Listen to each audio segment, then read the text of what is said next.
Bonjour, c'est reparti avec nos cours. Cette fois-ci, nous allons faire quelque chose d'un peu plus intéressant. Nous allons créer une classe qui donne la mention, qui calcule, qui aide à déterminer la mention.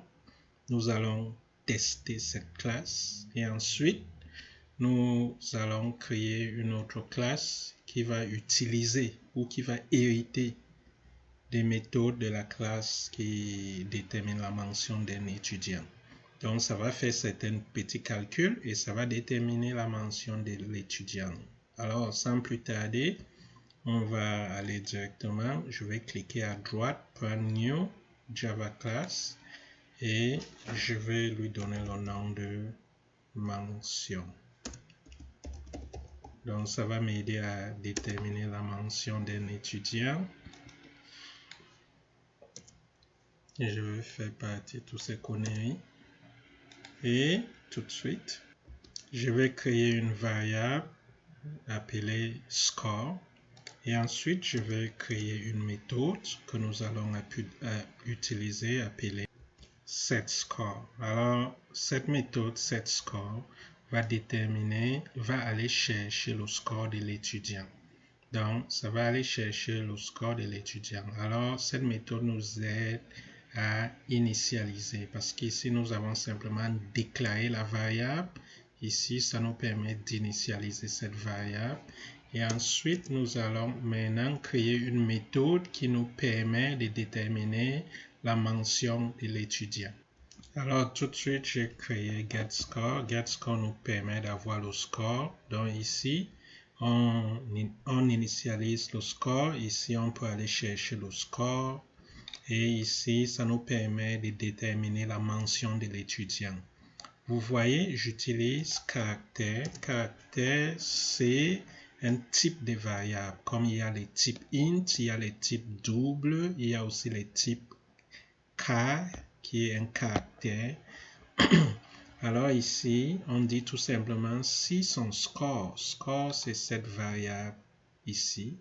Si le score est supérieur ou égal à 90, donnez-lui A comme mention, ainsi de suite.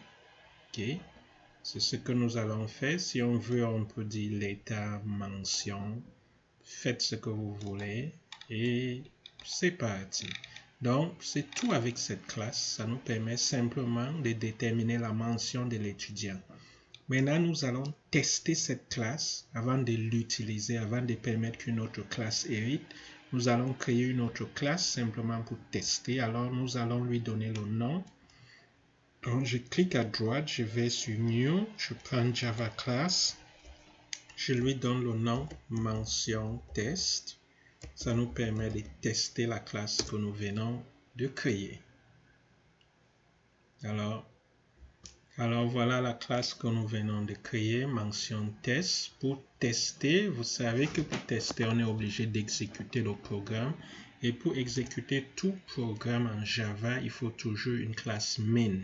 Alors nous avons besoin de notre public static void main. Je vais simplement faire psvm et je vais cliquer sur CTRL et espace au même moment. CTRL puis espace. Je tiens ma clé CTRL. Ça me fait cette proposition. Je clique Enter et ça le crée pour moi. Si ça ne le fait pas pour toi, il faut le saisir. Ça veut dire que ça veut tout simplement que tu travailles un peu plus que moi.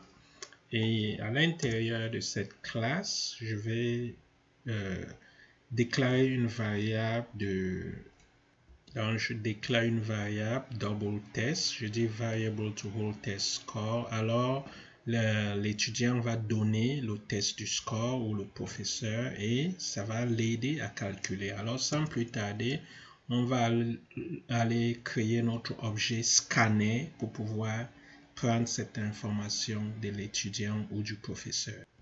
Alors nous voilà avec notre objet scanner. Donc on a donné la classe scanner.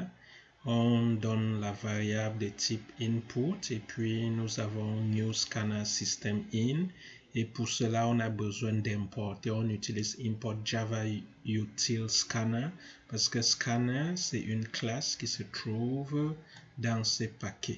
Donc, c'est une classe qui se trouve dans ces paquets. On a besoin de l'importer pour utiliser. Et tout de suite, je crée un objet de la classe mention. Donc, create mention object. Donc, mention, qui est la classe qu'on a tantôt créée. Je crée cet objet avec new mention. Et sans plus tarder, je vais chercher le test de l'utilisateur. J'utilise system.out.print et je dis enter a numeric test score. Et puis, ce qu'il entre, je vais utiliser ma classe, l'objet de ma classe scanner. Vous voyez, tantôt on a créé input, l'objet c'était input. Avec input, on va aller chercher cette variable qui est de type double.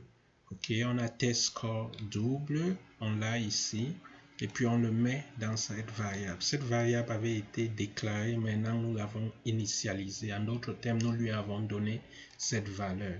Et maintenant, nous allons utiliser cette valeur pour faire appel à grade, qui est de la classe mention. Alors tout de suite, ce que nous venons de faire, c'est que nous avons dit set de, je vais dire mention object score. Donc, on va utiliser grade égale set score, test score, et puis ce qu'on a fait, tantôt quand on a créé test score, set test score, c'est ça, set test score. Maintenant, ce qui va se passer, c'est que le fait qu'on a donné set test score, ça a donné la valeur du score, et maintenant, get mention va pouvoir l'utiliser. Alors, nous voilà, nous sommes ici, nous venons de dire get, ça c'est en fait get mention.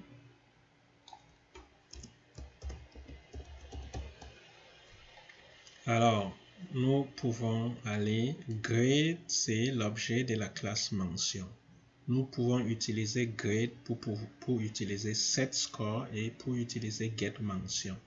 Alors, sans plus tarder, on va sauvegarder et on va exécuter pour voir si le programme mention fonctionne. Je clique à droite, j'utilise run file. Et nous voilà, ça dit enter a numeric test score. Je vais dire 97 parce que j'aime les bons scores. Et ça dit the grade for the test is A. Je vais cliquer ici et réexécuter le programme. Alors, si je dis 20, qu'est-ce que ça me dit? The grade for the test score is F. Alors, le programme marche, même s'il y a c'est limité, mais ça marche. Ce qu'on va faire, on va créer une autre classe qui va maintenant hériter de cette classe. Alors, on va créer une classe appelée examen final. Exam final. Et on veut que cette classe va hériter. On va utiliser extends quoi? Mention. Donc, ça va hériter de tout ce que mention a à offrir. Alors, sans plus tarder, on va déclarer quelques variables, le nombre de questions qu'il y a dans l'examen, la valeur, donc, points each. Combien, disons que c'est un examen QCM. Chaque question, c'est combien de points, le nombre de questions ratées. Ok, c'est tout simplement ce que ça veut dire. Et on va continuer avec le constructeur. Alors, nous voulons créer notre constructeur. Comment est-ce qu'on procède? Souvenez-vous, on peut aller à source et on prend insert code et on clique sur constructeur pour que ça nous aide. Alors, ce dont on a besoin de number missed et on a besoin de number of questions et je vais dire generate. Alors nous voilà, c'est très bien. Ce que nous allons faire, nous allons déclarer une variable locale, donc une variable qui existe seulement ici à l'intérieur de notre constructeur. Alors cette variable appelée numeric score va nous permettre sur la base du nombre de questions et du nombre raté de déterminer le score de l'étudiant. Ok, vous savez, s'il y a 100 questions et vous ratez 10, ça veut dire que votre score, c'est tout simplement 90. Ok, on y va. Alors, qu'est-ce qui se passe ici? Nous avons ces variables qui avaient été déclarées tantôt. On les initialise ici. En d'autres termes, quand vous allez créer un objet exam final, vous allez être obligé de donner le nombre de questions et le nombre de scores ratés et ça va le garder ici à l'intérieur. Souvenez-vous, quand on utilise 10, ça veut dire qu'on est en train d'utiliser cette variable, la variable de classe. Pourtant, ça c'est une variable qui existe seulement entre ces parenthèses, c'est une variable locale. Ok, maintenant on va tout utiliser. Points each, ça c'est points each. On le calcule par rapport, on dit 100 divisé par le nombre de questions données. Parce qu'on veut que notre score soit sur 100, c'est pour ça qu'on dit le point de chaque question, c'est tout simplement 100 divisé par le nombre de questions. Ça, c'est parce qu'on veut que notre score soit sur 100. Alors, on continue ici. Le score numérique, alors, sera 100 moins le nombre de questions ratées fois la valeur des points. Vous pouvez faire ce calcul vous-même et vous allez voir. Et maintenant, nous allons avoir notre numérique score. Notre numérique score sera calculé par non contraire. Nous allons simplement utiliser set score qui est et ici à l'intérieur, nous allons mettre numérique score. Dans d'autres termes, ce qui va se passer, c'est que ça va aller dans la classe mention dont on a hérité et ça va utiliser set score pour insérer le numérique score, en d'autres termes le score de l'étudiant. Ça va tout simplement le mettre à l'intérieur. Sans plus tarder maintenant, nous allons créer ces deux autres méthodes qui est tout simplement getPointsEach et getNumberMissed. On veut connaître le points each et le number missed. On a le getters ici parce que ça nous permet tout simplement de bien faire fonctionner notre programme. Ok, maintenant nous avons fini avec cette nouvelle classe qui hérite de méthodes et de variables de sa classe, de la classe mention. Ça hérite de tout ça. Alors, qu'est-ce que nous allons faire? Nous allons créer une autre classe qui sera exam final démo pour pouvoir tester si ce qu'on a fait ici marche. Alors, surtout, ne vous inquiétez pas quand vous voyez de telles choses. Ça fait simplement des suggestions. Vous êtes obligé de l'utiliser ou de rejeter et je le rejette tout simplement. Alors, on va créer notre nouvelle classe pour tester. Alors, je suis dans Exam Final Test.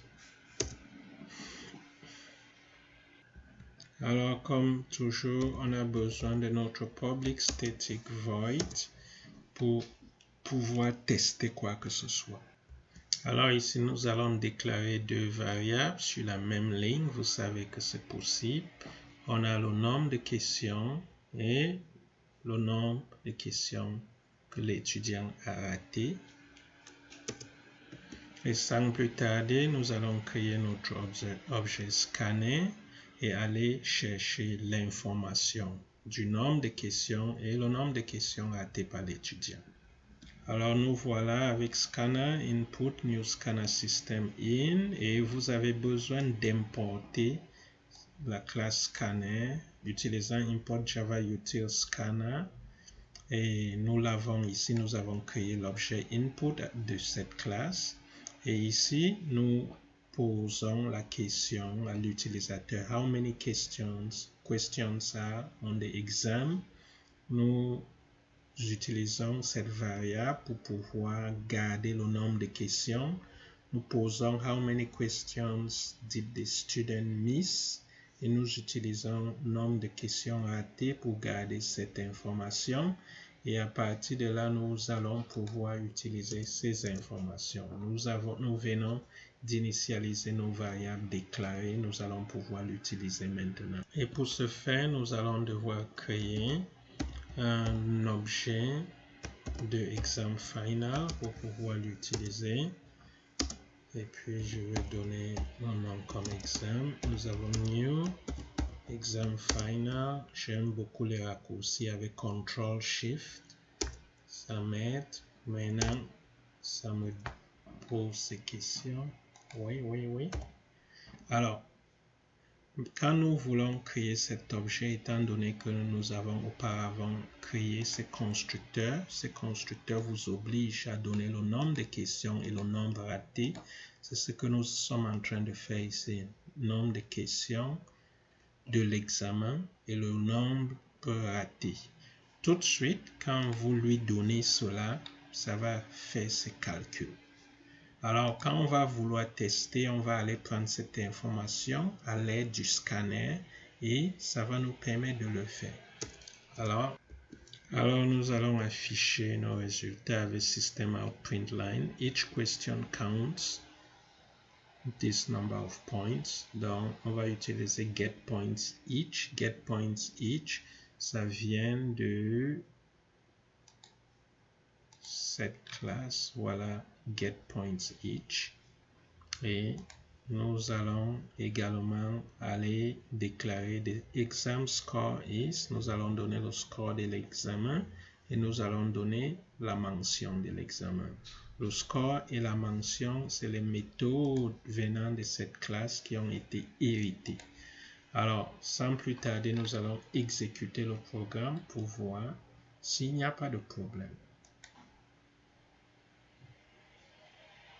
Alors, how many questions are on the exam? Je vais dire qu'il y a 10 questions. How many questions did the student miss? Je vais dire qu'il a raté 2 questions.